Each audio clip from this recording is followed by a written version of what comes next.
Assalamualaikum warahmatullahi wabarakatuh. Terima kasih buat kalian yang telah berkunjung channel ini bersama Tok Review bersama Harry Heran di sini. Oke guys, kita masih mengawal kasus Pina Cirebon sampai terbebasnya 7 terpidana.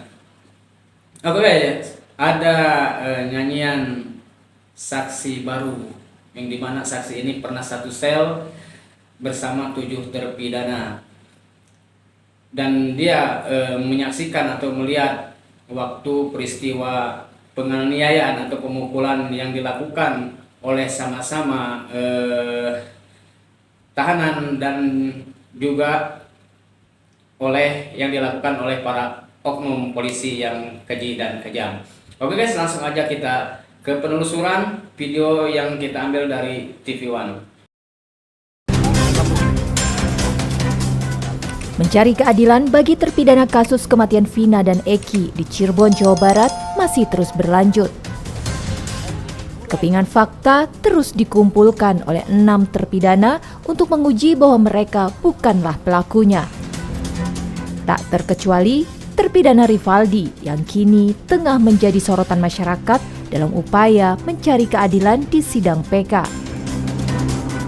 Setelah sebelumnya kepada kami, Rivaldi maupun saksi alibi buka-bukaan. Kini, secara khusus kami kembali menelusuri lebih dalam temuan fakta lain yang dimiliki terpidana Rivaldi. Fakta temuan baru yaitu yang seperti halnya kayak Rivaldi, pernyataannya Rivaldi ya kan memang sebelumnya juga kita pernah bahas gitu kan. Yang dimana waktu sebelumnya atau minggu yang lalu kalau tidak salah Rivaldi itu pernah video call bersama tim dari penelusuran TV One. Itu dia menceritakan kronologi pada tahun 2016 kala itu. Memang dia ada penyiksaan dan segala macam gitu kan, dan namanya dia juga pada saat disangkutkan dengan kasus Vina ini yang dibawa dari Polsek Kuta Barat ke Polres itu kan sudah jelas namanya itu Andika. Ya kan, ya penemuan itu yang makin mempertajam kami bahwa di situ adanya suatu salah tangkap dalam artian menarik seseorang untuk dijadikan orang lain. Oh ternyata gitu kan, orang yang di tahun 2017 mereka maki, yang mereka caci bahwa si Ucil adalah pembunuh yang sadis, pemerkosa dan segala macam. Pada saat ini saya mungkin habis hasil sidang tadi pernyataan itu bisa dibantahkan semua. Selain kesaksian alibi yang menguatkan bahwa Rivaldi tidak terlibat sama sekali, kini muncul fakta temuan baru. Di persidangan itu banyak membahas soal penganiayaan yang dialami oleh para terpidana. Nah, itu apa yang fakta yang Ibu temukan di situ? Fakta yang ditemukan adalah adanya suatu pemukulan sesama tahanan, ya kan? Pemukulan sesama tahanan itu sebenarnya ya karena ada pemicu lain. Yaitu kan tadi ada salah satu saksi yaitu juga Eko menyatakan bahwa adanya suatu penjelasan dari pihak kepolisian bahwa ini adalah anak-anak kasus dengan pembunuhan gitu kan. Tahulah di dalam situ kan kita kalau misalkan masuk kayak begitu pasti ditanya dulu kan, kasus apa ini kan? Dijadikanlah mereka untuk pelampiasan. Nah, itulah ada pemukulan sesama tahanan tuh di situ. Penasaran dengan adanya temuan baru itu, kami lalu menelusuri faktanya. Usut punya usut, akhirnya kami berhasil menemukan seseorang yang mengaku melihat para terpidana dianiaya. Adalah Afifullah, seorang mantan terpidana yang mengaku pernah menjadi satu sel dengan terpidana kasus Vina di Polres Cirebon Kota. Kepada kami, Afif lalu bercerita.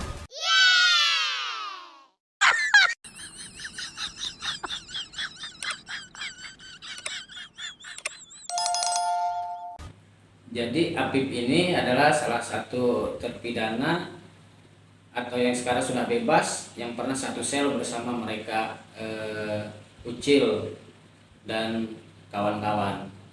Dan dia menyatakan bahwa pada waktu itu dibenarkan adanya penganiayaan atau pemukulan terhadap 7 terpidana. Dan itu nyata-nyata di depan mata dia, bahkan dia menyaksikannya sendiri.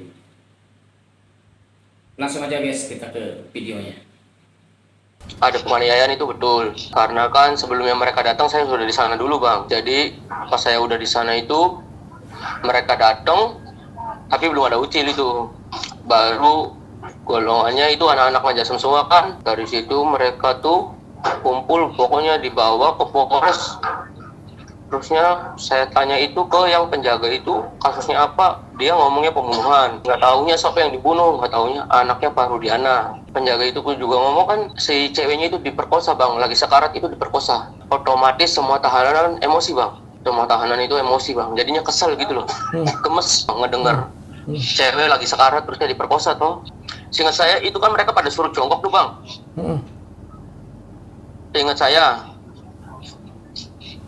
Seingat saya itu tuh belum bang. Itu tuh pokoknya pas udah ada Rivaldi bang. Tiap malam mereka tuh dipukulin. Terus? Saya tahu sendiri tiap malam itu bang dipukulin. Kesel tahanan tuh datang. Mereka tuh dijejerin, dibarisin gitu loh. Saya tahu dipukulin. Ya maksudnya saya sih ini ngomong apa adanya bang, yang saya tahu gitu loh. Enggak, dipukulinnya tuh kenapa waktu itu? Kamu? Ya saya tidak mengerti bang dipukulin kenapa, cuma kan mereka kan ada bahasa kan, kamu binatang, kamu ini. Banyak omongan begitu tuh. Mana golongannya Rivaldi. Mana misalkan itu, mana yang ngebunuh anak Pak Rudiana, mana? Begitu. Tiap malam tuh bang, dibarisin, dipukulin, bergantian dipukulin. Itu yang saya tahu, mereka dipukulin. Sebelum mereka dipindah ke Polda. Itu tuh. Terus akhirnya kamu ikut mukulin juga? Iya lah bang, kan kalau yang tahanan lain kan mungkin karena gemes mungkin bang. Karena gemes mungkin, terusnya juga kan kayak tahanan kan nanyain kebenarannya gitu loh bang. Kamu mau bunuh enggak gitu, misalkan kamu bener enggak memperkosa gitu. Tapi mereka pengen dipukulin kayak gimana pun bang, mau disiksa kayak gimana pun, mereka jawabnya demi Allah saya nggak ngelakuin, gitu terus. Itu banyak loh bang, maksudnya dalam arti yang mukulin tuh bukan orang sedikit. Tapi mereka tetap jawabannya enggak, demi Allah saya nggak ngelakuin. Begitu jawaban mereka. Yang saya tahu. Makanya saya juga aneh gitu loh. Nah, katanya membunuh, memperkosa kata saya. Nah, berarti kamu ikut mukul juga? Saya ikut mukul. Nah, yang waktu kamu pukul itu Rivaldi, Ucil atau bukan? Bukan.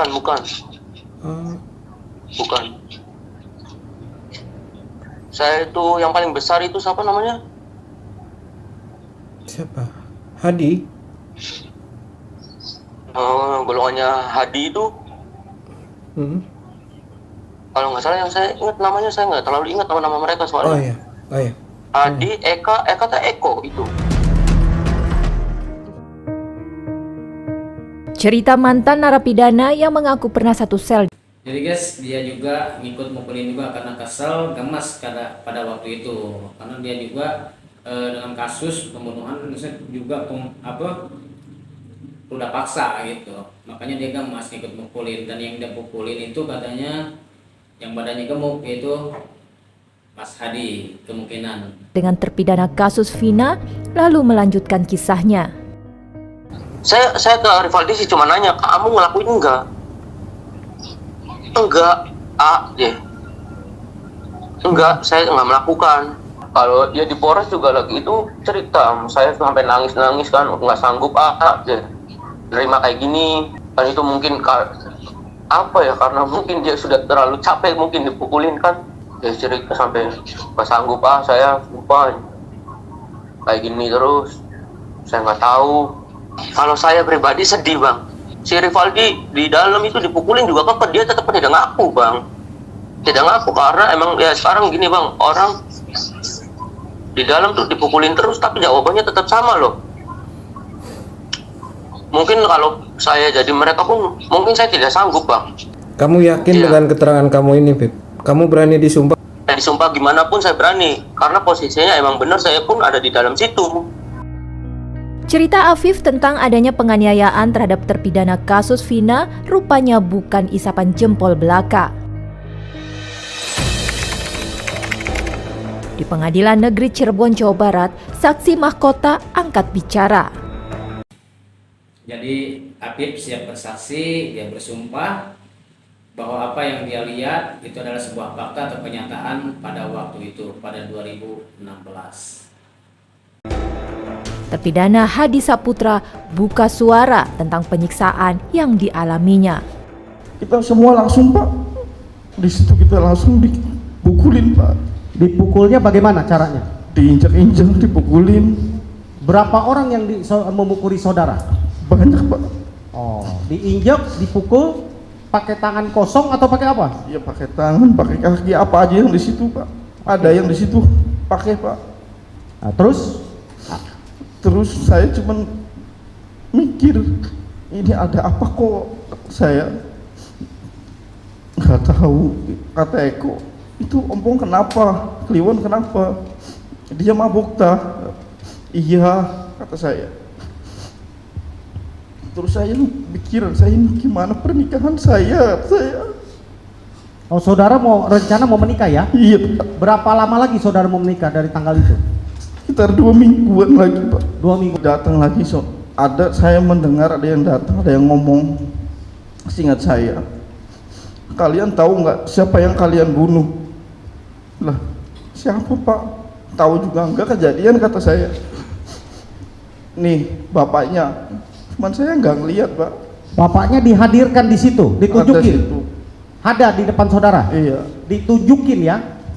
Bapak saudara tahu nama bapaknya itu siapa? Tidak tahu. Tidak tahu. Tidak diberitahu oleh orang yang menunjukkan bapaknya siapa itu. Tidak disebutkan namanya. Tidak Pak. Tapi ditunjuk.